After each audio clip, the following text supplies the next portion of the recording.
to come to our program today. Of course, our program is twofold. This is part of the Cultural Awareness Series that the Office of Diversity and Inclusion does now academically every year. And then also this is our last program to celebrate Hispanic Heritage Month. As we know, it started on September 15th, it goes to October 15th. This program today is brought to you not only by the Office of Diversity and Inclusion, but also the Office of Global Education, Ms. Garcia over here, and then also for our student organization, Las Latina, is also a sponsor on this program as well. So, without further ado, thank you for coming again, and I'm going to introduce Ms. Trishana Garcia, who will introduce our speaker.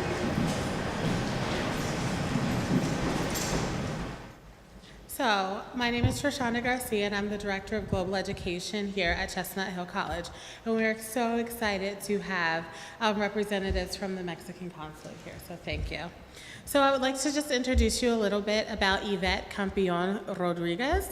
She is the Executive Director of the Mexican Cultural Center. Before coming to the U.S., Yvette was the head of the Administration and Finance Department at the Software Council of Nuevo León in Mexico, where she was in charge of the financial planning and budgeting, management of government funds, bank operations, and among other duties, as well as developing programs and events along with the Executive Director.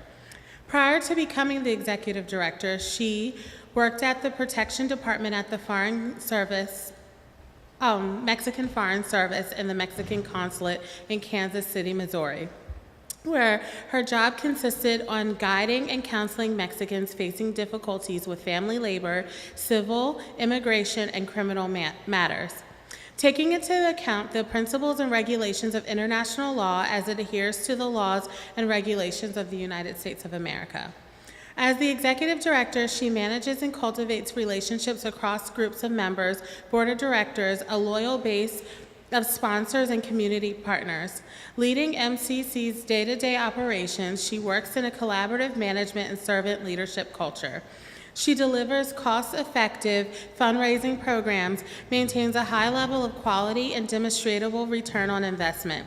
She prepares accurate and timely summary of financial reports and coordinates with the grant writing staff to ensure correct development and submission. We are pleased to welcome Yvette to Chestnut Hill College and look forward to listening to her insights about La Cultura de Mexico. Thank you. Thank you, everyone. Also here with me is my coworker, Virginia Rivera. She is the Director of Programs at the Mexican Cultural Center. So we actually both, we do all those things that she said. It was both of us, of course. So anyway, let's begin. So let me see if you can check it out. Thank you. Okay, so well, first of all, as your professor said, we are from the Mexican Cultural Center, okay? So who we are, I don't know if any of you have ever seen our logo or heard about our organization. Nobody? Okay, so we're a nonprofit. Okay, we were founded in November 1994. And we were dedicated to promote Mexico in general and its rich heritage here in this part of the U.S.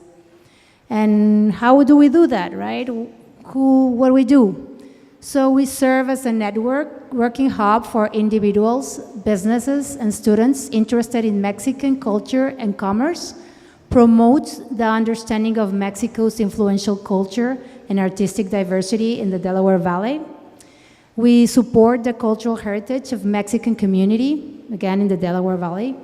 We foster, and this is the one that I really like, we foster understanding between our nations by promoting cultural expressions, art, industry, and education. I don't know if you all understood everything I said. Okay. To further its mission, the MCC, the Mexican Cultural Center, works closely with a very strong partner here, and it's the Consulado de México in Philadelphia, which is the Mexican consulate here in Philadelphia. We are the government, the Mexican government, through the consulate. They help us a lot by funding all our projects. They give us office spaces, they pamper us a lot, so we are very thankful for that. The MCC also collaborates with many institutions in the region to promote and educate public about Mexican culture, which our main venues are City Hall, Philadelphia Museum of Art, the Kimmel Center for Performing Arts, the University of Pennsylvania, the Penn Museum, the Barnes Foundation, Love Park, and Penn's Landing. So our cultural activities unite communities. We think that cultural diversity is of significant importance to the unification of communities. This promotes awareness of other groups, which in turn results in greater respect, tolerance, and appreciation, among each other. Which it's like our, our vision, mission about this is our everything. That's what we want to do. We want Mexican culture or the Mexican community to be welcome in this part of the U.S. We want for everyone to experience what we're all about, what Mexico is all about, and we do it, through our events. So now about our signature events. There's several. Now we're going to talk about them. You're going to listen to what we do and a little bit about each of our events, so you know what I'm trying to explain here. And for this, Vicky is going to help us out. Okay, like Yvette said, we are going to talk about our events, but also why we took these days and maybe as an excuse to celebrate Mexico here in the US. And the first day that we have is Cinco de Mayo, that I think a lot of you know is celebrated here. But I don't know if you know what is Cinco de Mayo. It's not our Independence Day, actually. It was an important battle in Puebla that is called the Battle of Puebla, and it was in 1862. And I'm going to just explain a little bit about this battle. And it was, the political context is after the Mexican-American War and the Reform War, Mexico was pretty much bankrupt. Yeah. And so our president at that time, that was Benito Juarez, the guy over here, he decided to stop all foreign debt for 2 years. So the countries that we have more debt was England, Spain, and France. So the French saw this like opportunity to have as a colony in Mexico. And they decided to send someone to conquer this. And the battle took place in the state of Veracruz. And the way to come to Mexico was the way and get to Mexico City. They have to go through Puebla. And there is where the battle took place. And we won that battle, but it was only for a year. 3 years, a year later, they came with, the first battle was with 4,000 soldiers, Mexicans, and 8,000 French. And the French were really well equipped. And that's why it's significant. But 3 years after that, they came back a year later, and they won, but they came with 30,000 soldiers to invade Mexico. After that, the context is that after this period and Mexico started to gaining more stability, and the American Civil War over here in the US in 1965, the US began to provide more help in political context to Mexico. That's why 2 years later, Mexico finally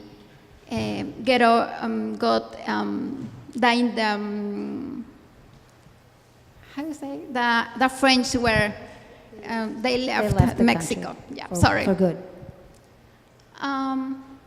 So why the battle was important and significant?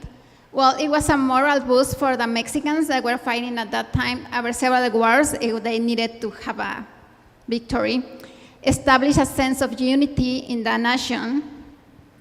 Also, like I mentioned before, while the Mexican soldiers were greatly outnumbered by the well-equipped French army, that hasn't been defeated for almost 50 years was really important for not only Mexico, but also Latin America, that someone was able to stop Europe invasion in Latin America.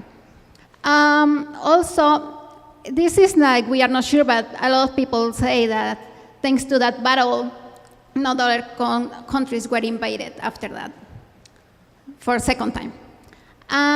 Also here, it's not sure, but people think that also if we wouldn't won that battle, the French army could be it might have come to help the Confederates here in the US, and maybe history in this country could have been different.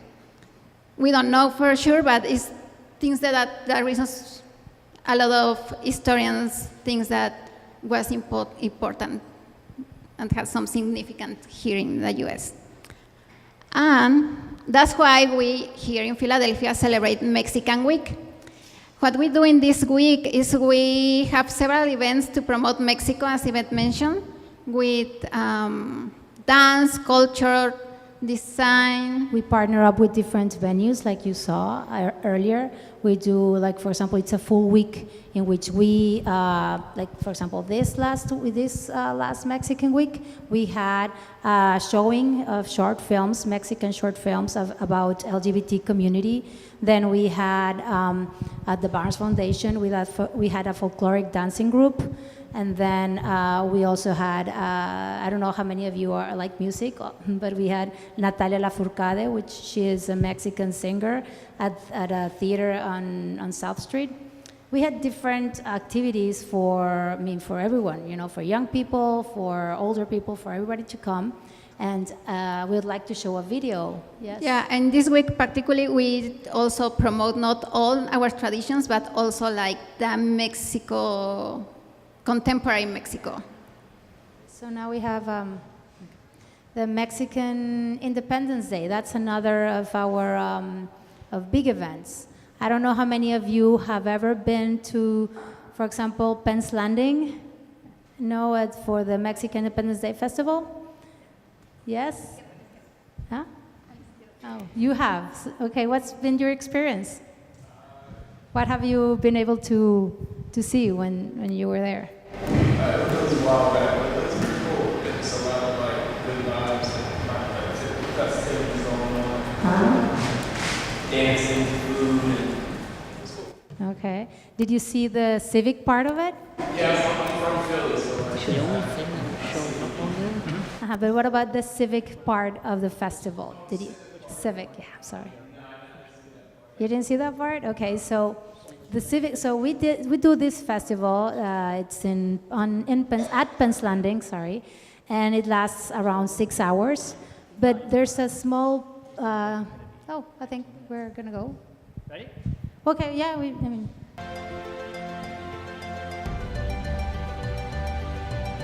this on.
So that was our Mexican week of 2018.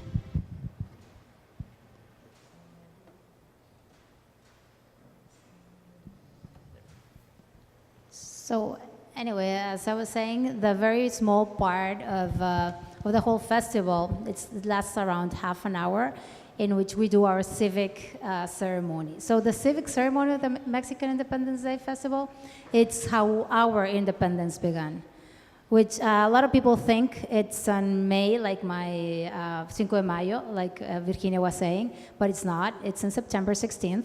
And I don't know if you want to go to the other slide, Vicky. So Vicky is going to explain a little bit of like this map that we see here. It has to do, of course, with our independence. Well, this map, it has to be something related with Mexico and its history. So in 1519, Mexico was discovered by Hernán Colón, and then when the conquest of Mexico began with the Spanish. And then all this white line is how they went through Mexico, conquered all the territory, but mainly the Aztec Empire. And that's why they gained all territory and then called Mexico the New Spain. And if you can see, that's how it was North America or the US. And also Central America was also part of Mexico at that time. And this is just so you can see how was Mexico those days before the conquest and then when do we do it. And here we have also map of Mexico, so you can see how Mexico has been changing through the years and all the history and all the battles and wars.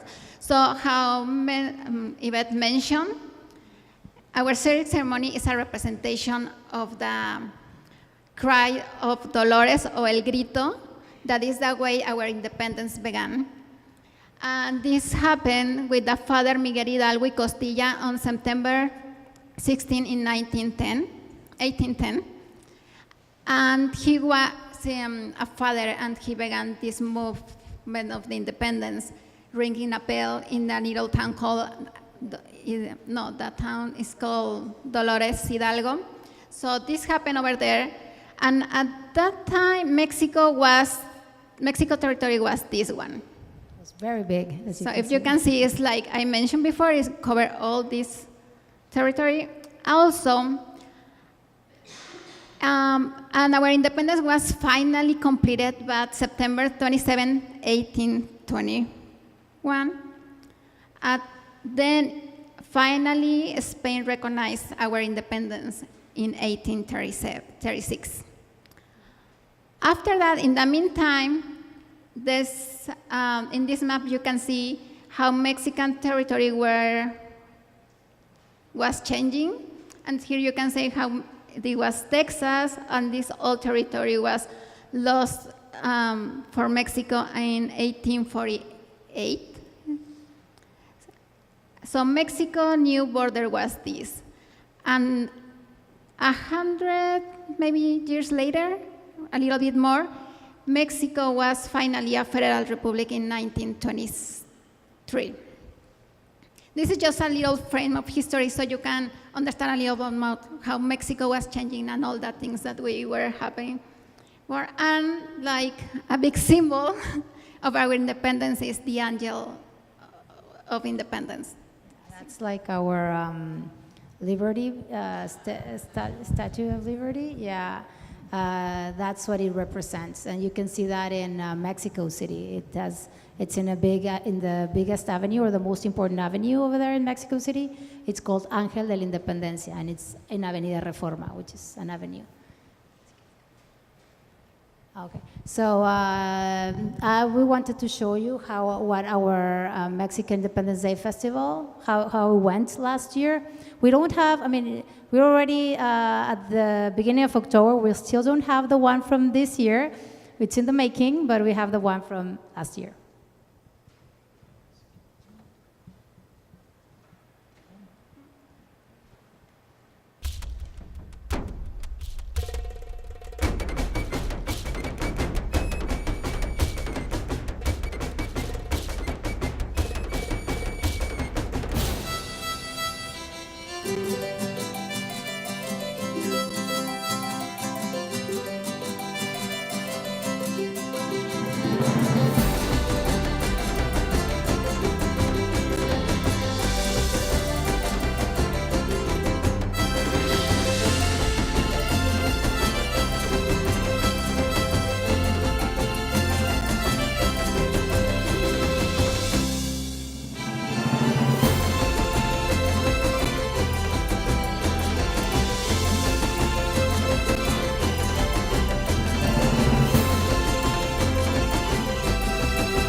That's a representation of the shout.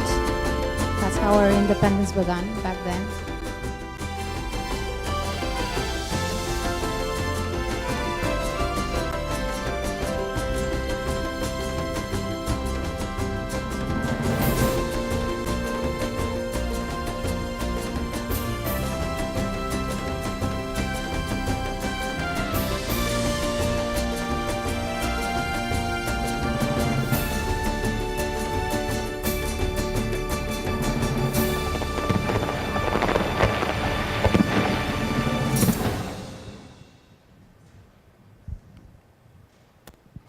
Okay, so that's just, well, that's actually our biggest event, the Mexican Independence Day Festival. And so the next one is Day of the Dead. I don't know how many, this is a very popular one here in the US. I don't know if any of you have ever heard of Day of the Dead. Yeah? Oh, okay, that's great. So we, of course, celebrate it as well. And we have been partnering up with the Penn Museum. And what we have at that, well, first of all, a little bit of what Mexican Day of the Dead is. This holiday focuses on gathering to support the spiritual journey of friends and family members who have died. It sounds spooky, right? But it's not. It's more, Mexicans, we see death more like, like a reason to celebrate, right? If you don't have your loved ones with you anymore, it's okay, because the Day of the Dead is all about them visiting you. Not in a spooky way, but in a more like you're remembering them. That's what it's all about. So actually this tradition was, in 2008, the tradition was inscribed in the representative list of the intangible cultural heritage of humanity by the UNESCO. The Day of the Dead celebration in Mexico develops from ancient tradition among its pre-Columbian cultures, the date observed by this civilization perhaps for as long as 3,000 years, maybe.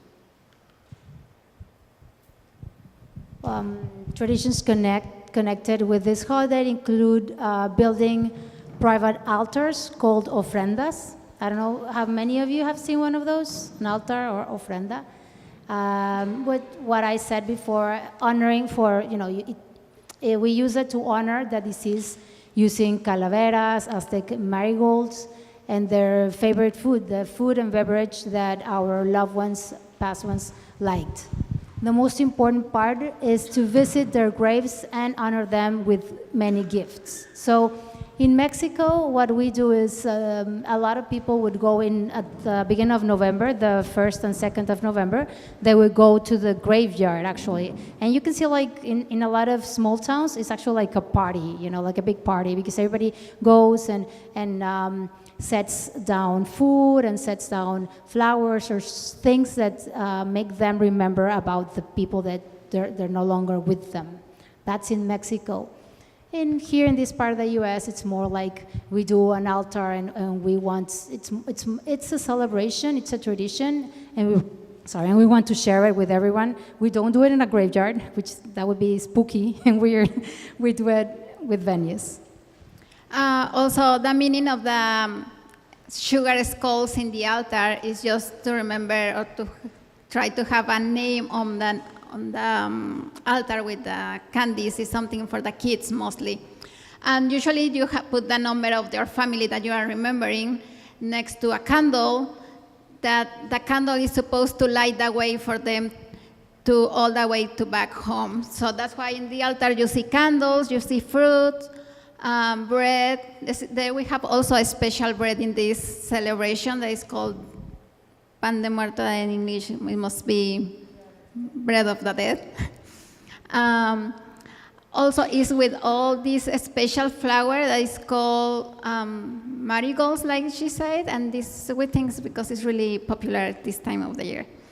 And this holiday in Mexico is called Chantolo, and people gather in the graveyards and they do this huge party to celebrate. And we have another video about how we celebrate it here at the Penn Museum and the activities we do.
this festivity that we do it with Penn Museum, we usually, what we do is we do a huge altar, like you can see it's in the background. So we have a very big altar. We have also a community altar contest. So we invite everybody if they want to do their own altars, and they're going to be shown at this museum. And we also have pan de muerto, like you see when somebody was giving, in the video, somebody was giving away bread. We give out bread and hot chocolate to everyone. And we have entertainment. We as you can see, like in all of our videos, you could see dancers, right? Dancing or singing. And it's a very traditional kind of thing for us, because each region in Mexico, we all have like, in each region, they have its own dancing and its own kind of, how do you call this, what you wear, you know? So it's like in each dance, even though you just see them, like for you, maybe it's like, oh, I'm seeing dancing in every video, but it's a different type of dancing and with a different clothing, and each thing means something, you know? And we're very proud of all our colorfulness and diversity. Well, now we are going to Christmas Posadas. That is our holiday celebration, like Mexican Christmas tradition. And this one is representation basically about Mary and Joseph journey through Bethlehem. And this was originated in the colonial Mexico after the Spanish conquest Mexico. And what we do here is community come together and celebrate their journey. And these celebrations goes through September 16 to 24, and it's 9 days before actually Christmas.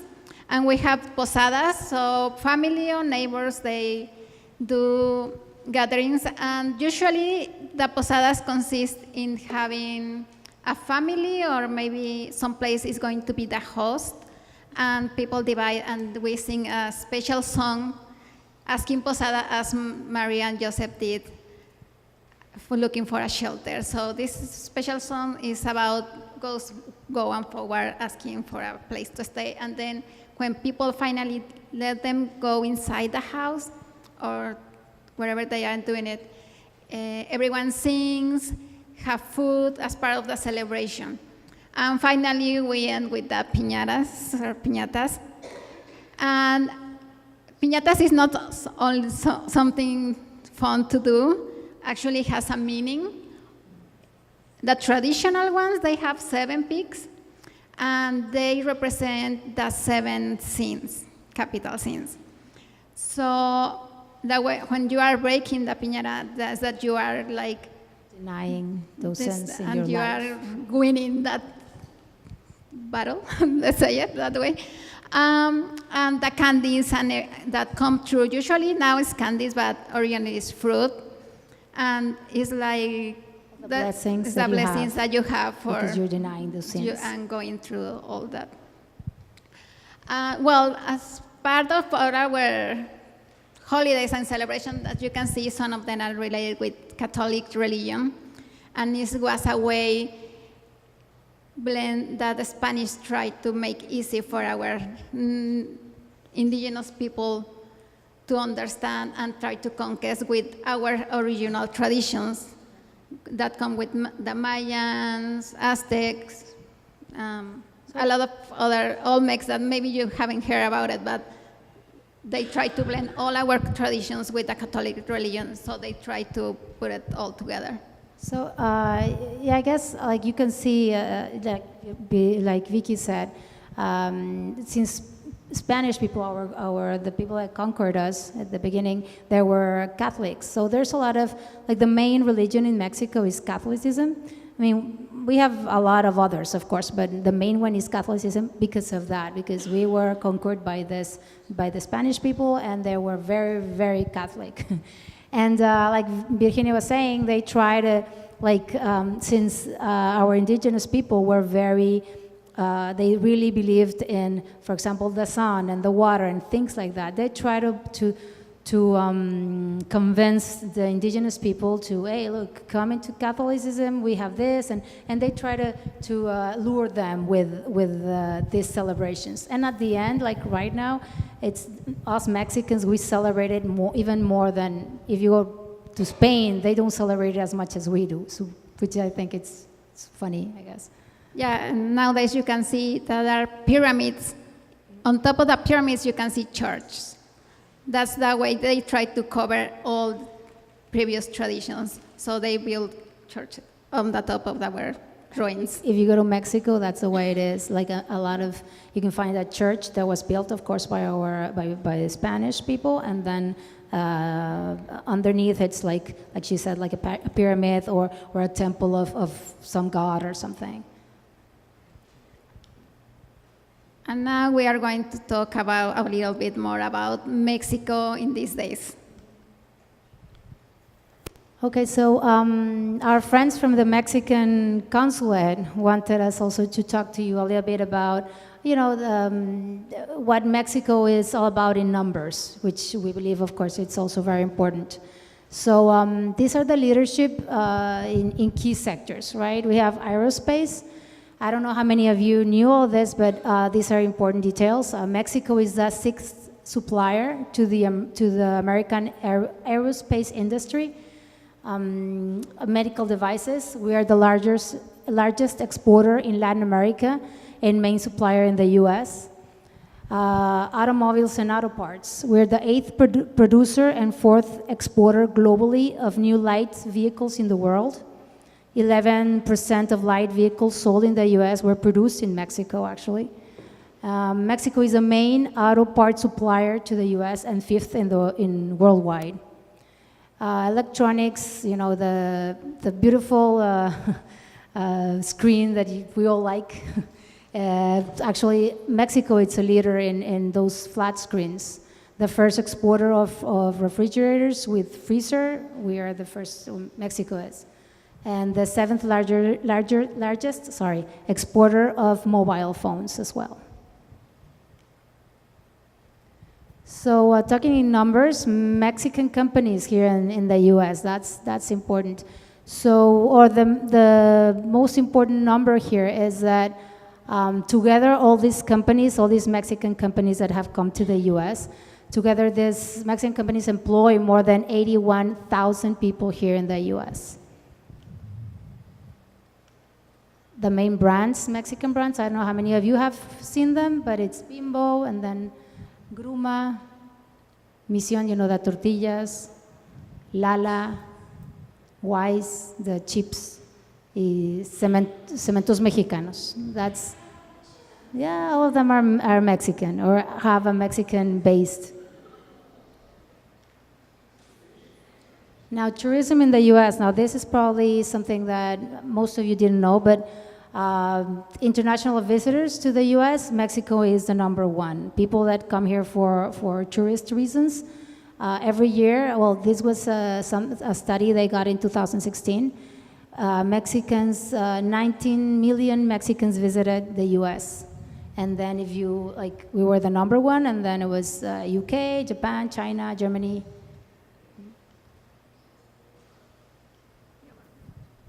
Okay, this is some other facts about Mexico. In the United States, the bigger population that has with immigrants is Mexicans. Also, the number that we have from 2016 is that we have in the US 36.9 million people with Mexican origin in the US, and 12.2 million were born in Mexico. Of those millions, 2.4 they have get their American citizenship. 3.5 they have permanent resident. 5.8 they don't have documents. Just wait a second, Vicky. How many of you know what naturalized means? Okay, yeah, you can tell us.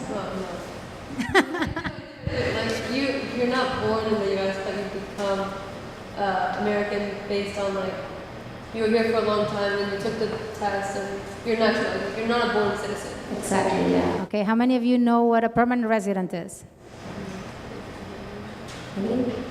Teachers?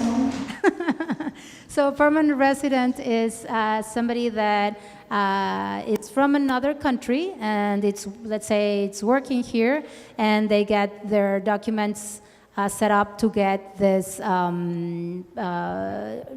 this permit to be here in the U.S. So with that permit, you can work, and so that's, you have a residency here. You know, you're not from here, but you have a residence. You can be here. You're allowed to stay. But you can vote, yes. That's mainly the, I mean, there's others, but the main thing between, or the main difference between a resident and a U.S. citizen, actually, it's the voting issue. You cannot vote if you're only a resident. How about DACA? How many of you know what a DACA is? It's something that you hear in the news a lot. Well, DACA are, it's young people that came here in the U.S. When they were very, very, very young, like some of them don't even remember Mexico. They were brought here by their parents.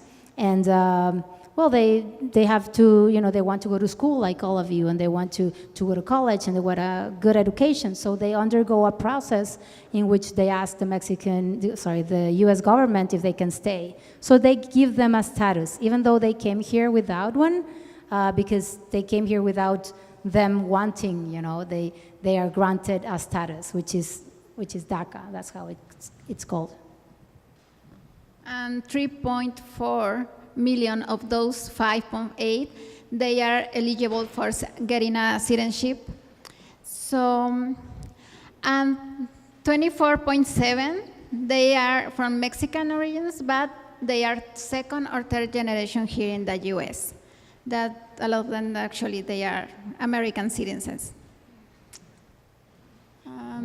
That's the end of our presentation. Well, we actually brought something for all of you to remember us. It's a tag for your, suitcase or satchels. It says Mexico, so I want to pass them around.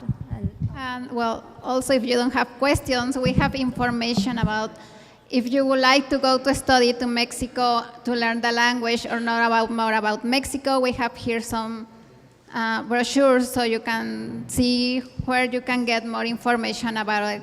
And this is confirmed by lawyers, teachers, a lot of offices in Mexico. They are really interested in promoting Mexico with the students.